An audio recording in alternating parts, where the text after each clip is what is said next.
What it is, what it do, cyber world. It is your girl, the one and only, Ash Brown, and this is the Ash Said It Show.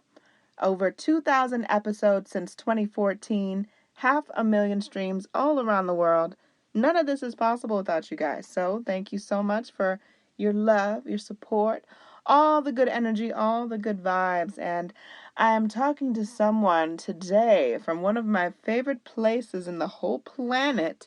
I mean, they're just taking over as far as features on this show. I mean, I've had Chef on the show countless times. Shout out to Chef Ellis. He's always coming through and sharing, what is going on out there at Emmitt's Vegas. So today we have the lead mixologist, the wonderful Chris Hicks. Hey, Chris.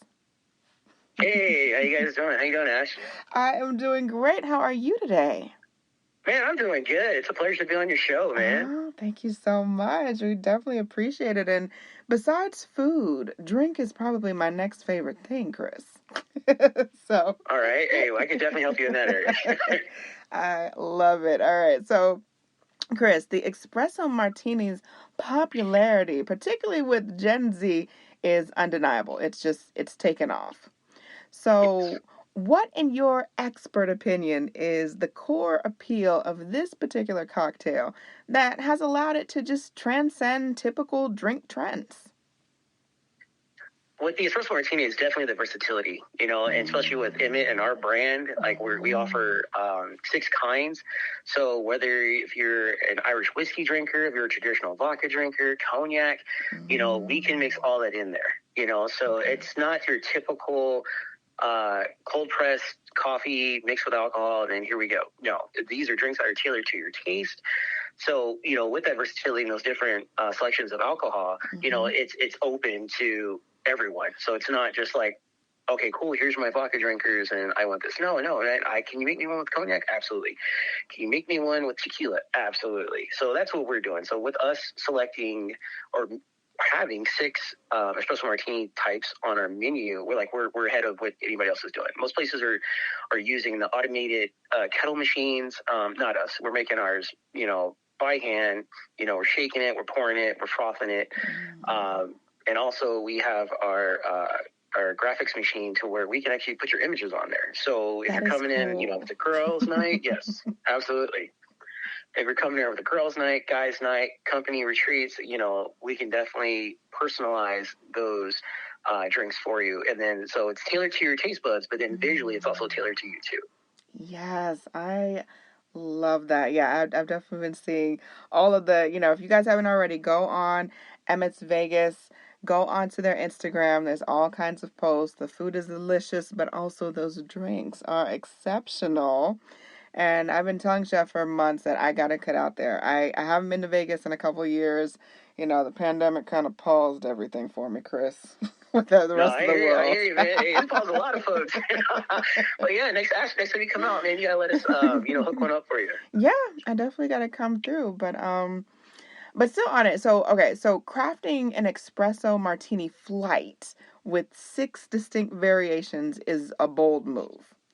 Could you walk us through your creative process from initial concept to the final selection of flavors? Yes. So our initial concept is that we didn't want to just be like every other restaurant, Vegas thrills out there. We wanted to give you that different, approach again to those taste buds. And then also with our flights, it's like, hey, you're thinking of a traditional espresso martini, then you go to, let's say, our Royal, which is, made with our Hardy Cognac VSOP. So you go to that and you're like, oh man, I'm getting the notes of caramel in the Royal. Maybe this is my favorite versus, I'm doing straight vodka and espresso, which tastes more like a cold brew. And then also with our Salvador, with the Herradura, you're getting notes of agave in there. So that's more of that honey taste to you. So if you're a coffee person, that just likes coffee and honey, that's where those are coming from. So when we're building these flights, we're also giving that selection also to choose to say like, hey, okay, cool. I didn't want to go to traditional after my selection, but now, we can choose from the other martinis that we have out here for you. Gotcha. Given the rise of sophisticated non-alcoholic options that are out there, and you see them, you go to the grocery store, everywhere, everyone's got these options out there. What was the driving philosophy behind developing a mocktail martini flight that was equally as fun and beautifully presented to customers? It's just like you're saying, especially with the trends, everyone wants to be healthier. Mm-hmm. No one wants to, get inebriated, I would say, but they still want to enjoy and be at the bar and have that presence of a martini, coupe glass in their hand.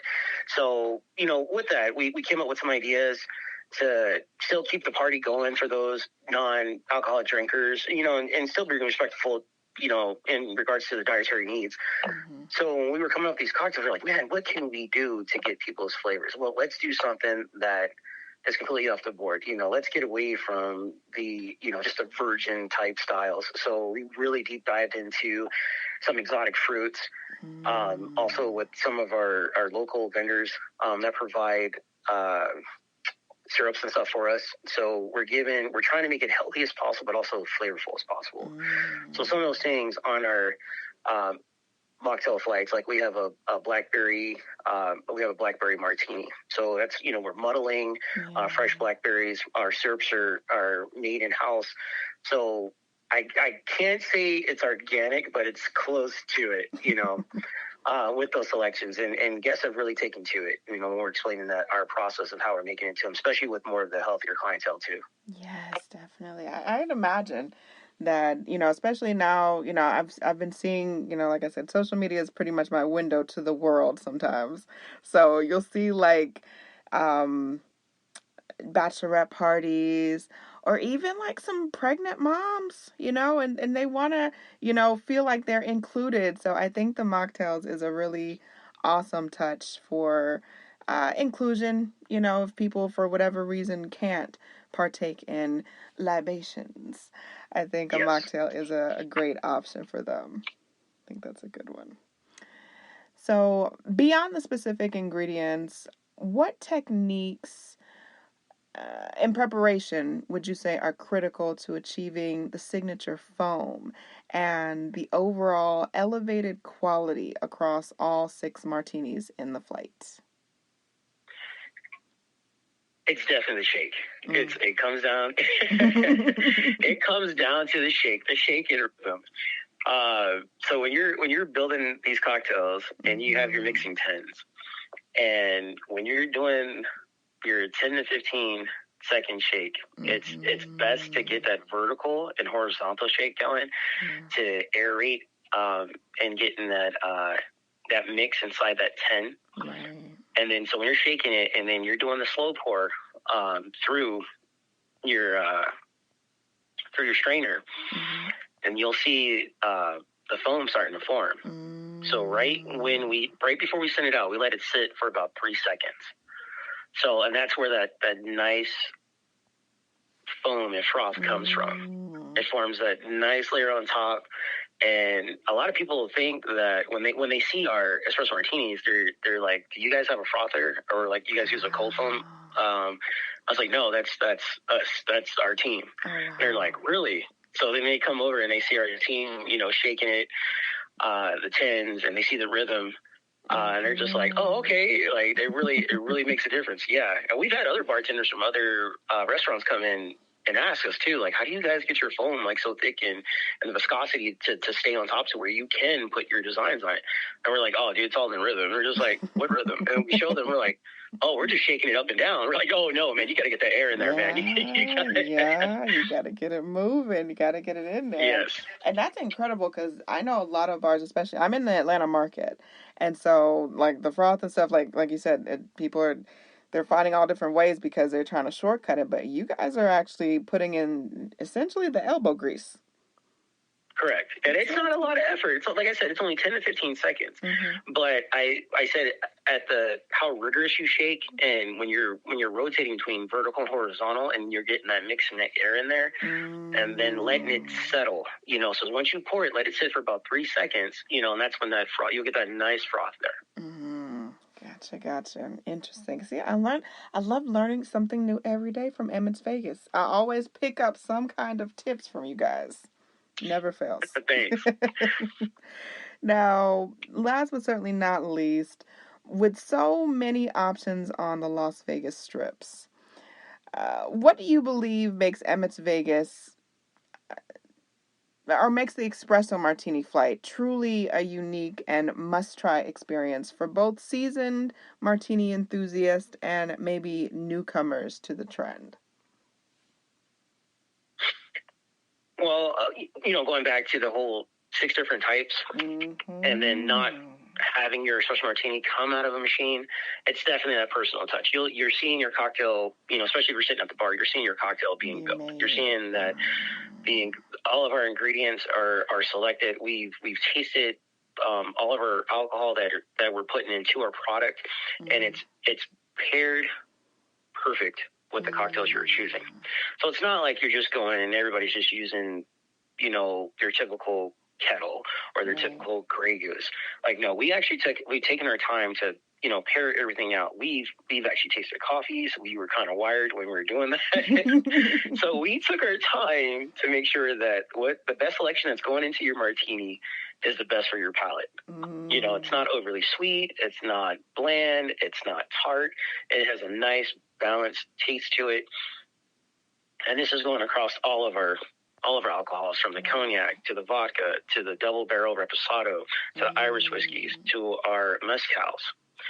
And with that and the taste, when it settles, you're just like, okay, we can tell you guys are really taking your time with this. I can, I'm like, absolutely. And I think it's best too when people come in, they ask, hey, can I get an espresso martini? And I see them looking for the espresso martini machine, the dispensing machine. I'm like, oh no, we make ours by hand. They're like, what? Yeah, we've had guests that come in with 15, 20 tops, and we're pumping these things out, and they're just like, you guys got to have a machine back there. Yeah, the bartender.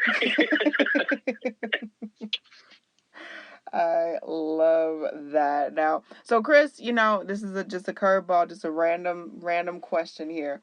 So when you're off duty, maybe you clocked out early, maybe you're just passing through or before you head home or whatever the case is. What is your go-to drink? I'm not gonna lie. My go-to drink when I'm off, I love my Japanese whiskeys. I was in the military. I spent some time in Japan, and that's when I fell in love with that. And I got into Asian culinary. Yeah. And I love whiskeys and bourbons, period. But I don't know. It's just something about, the process and how they treat their whiskeys. You're getting the anise stars, the apples, the Japanese pears, the Asian pears. And it really sets them apart. And it's hard because they don't get that love and respect in the American market that they deserve. But a good Japanese old-fashioned, and I love old-fashions, but when just paired with a great Japanese whiskey like Yamada or Shizuki, even Hibiki, like it sets it greatly apart. Okay. All right, I got to put that on my list, and thank you for your service, Chris. Definitely appreciate that, as I also served. So and thank you for your service. Yeah, it was an honor. I really appreciated my time in the service. It was short-lived, but you know what? I'll take it at face value. I'm part of the 1%, as are you. And thank you so much for coming through, Chris. I know that there's going to be more stuff that's going to be released. You guys are always so innovative with your menus. I understand the bar is no different. So I'm definitely looking forward to having you back on the show to talk about what is new, what are you mixing up in the mixologist section out there, and I will see you guys soon. We're putting it out into the universe. I'm coming out to Vegas. I don't know when, but we're gonna put that out there. So I've got to follow up with it. Gotcha. Yeah, I can't wait either. We're working on our fall menu right now. Yes. So please, you're coming out here. Hopefully, we'll definitely have it finalized here within the next 3 to 4 weeks, and we'll probably launch that here late September, early October. Okay. So yeah. Sounds like the move. And I appreciate each and every one of you guys. Thank you so much for your love and support. Keeping in mind, anyone to tell you that you can't do what you want to do, you look them square in the face. You tell them, don't believe me. Just watch. Watch what I do. Watch me make it happen. Watch me make history. That's what we're doing this for, the history books. Social media is nice, but real life is so much better. Until next time, you guys.